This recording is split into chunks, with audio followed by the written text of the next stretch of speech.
Good morning, pre-K students. I hope you had an awesome weekend. I'm so happy to be back with you today reading another story.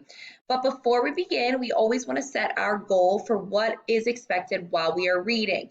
So as you cozy up and listen to The Good Egg today, I want you to think about how Miss Tweed always teaches you to retell a story. So remember, when we retell what's happening in a story, we think about the characters, who's in the book, we think about the setting, where does it take place? And then we think about what happened at the beginning, in the middle, and at the end. And I think in this book, you're going to learn a lesson. So pay close attention and we'll try to stop and talk about it along the way. Okay, are you ready? Perfect. Oh, hello. I was just rescuing this cat. Know why? Because I'm a good egg. A very good egg. It's true. I do all kinds of good things, like I'll carry your groceries, I'll water your plants, I'll paint your house. If you need help whatsoever, I'm your egg.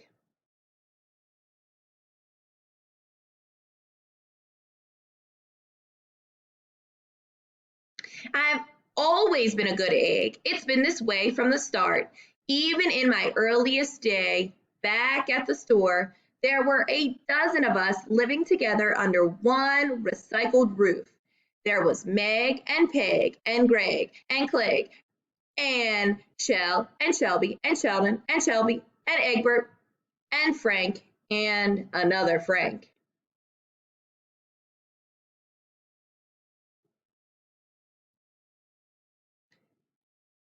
The other 11 eggs weren't on their best behavior. They weren't exactly good.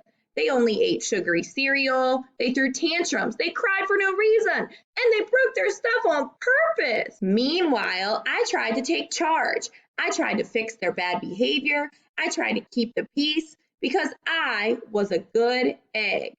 A very good egg.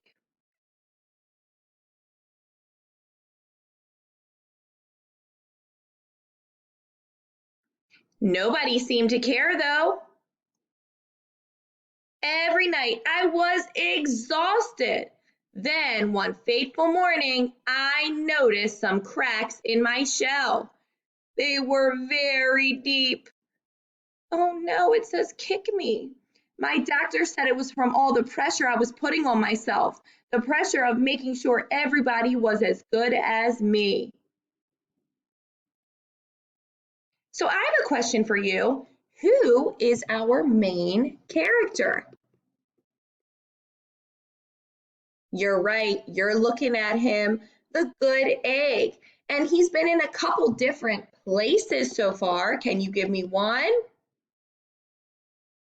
Good, because the setting is changing. Good. He was at the farmer's market with all the eggs, and now he's just trying to be a good egg. And what happened to him at the beginning of this story?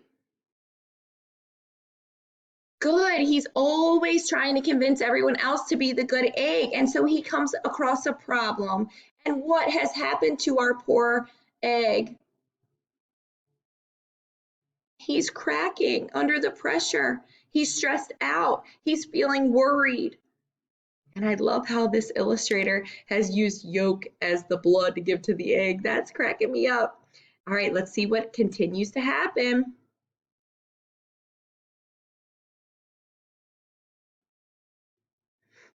I was cracking all over. I had had enough. So I told Meg and Peg and Greg and Clegg and Shell and Shelly and Sheldon and Shelby and Egbert and Frank and other Frank that I was leaving. Oh my goodness, he can't stay any longer. He said, I have to get out of this carton at once. So I left the market.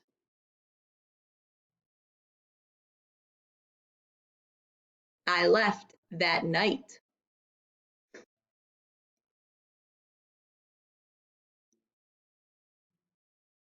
I wandered from town to town. The hours became days, the days became weeks. I lost track of time. I was all alone out there on the road under the stars. I really tried to focus on myself and what I needed. I took walks, I floated in the river, I wrote in my journal, I found simple moments to be quiet, I breathed in, I breathed out, I even started painting. These are some of those ways that you guys try to calm down too. For once, I found time for me. This looks so funny. And guess what?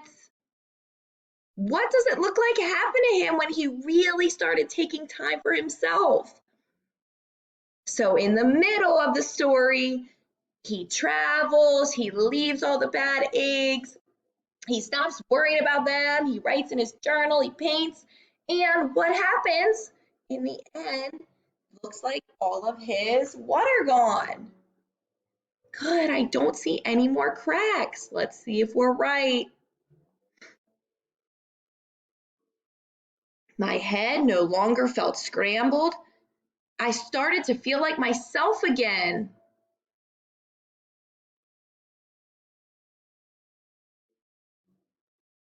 So I've made a big decision. I'm returning to my old carton and my friends. Besides, I'm kind of lonely out here. This time I know what I need to do.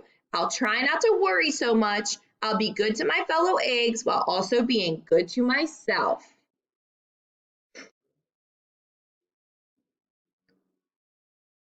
Here we go. I see he's back at the farmer's market, that first setting we talked about. Everybody missed me. I missed them too.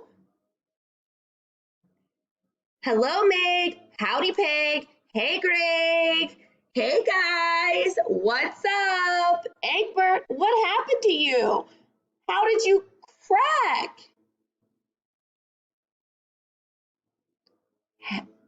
And don't forget the other Frank. He says howdy too, holding that welcome home sign.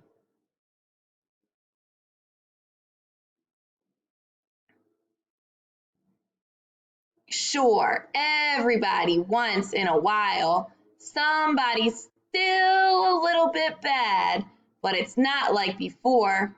Here's what I realized. The other eggs aren't perfect, and I don't have to be either. And I'm okay with that. Look at that craziness going on. Yep, the old carton's back together. We're a solid dozen again. Does anybody remember what the word dozen means? It's a counting word and a word that we use in math. So if I counted by twos here, 2, 4, 6, 8, 10, 12, a dozen is the same as 12 objects. So 12 eggs, or you might buy donuts in a dozen.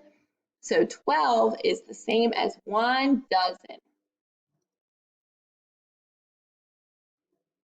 It feels good to be home. Okay, so what I am asking of you today is for you to think back through that book, The Good Egg, and I want you to think, did we retell the characters? Did we tell the setting and when it changed? And did we tell the beginning, middle, and end? And I think you're going to notice that the part we didn't retell is the end. So what I want you to do with mommy, daddy, grandma, grandpa, whoever you're staying with, I want you to tell me what happened at the end of the story and what did Egbert learn? What did the good egg learn in the end? So if you have to record, if you have to rewind me and watch again, feel free. Otherwise, I can't wait to see what you have to say as the ending in our retelling. Have an awesome week, PreK.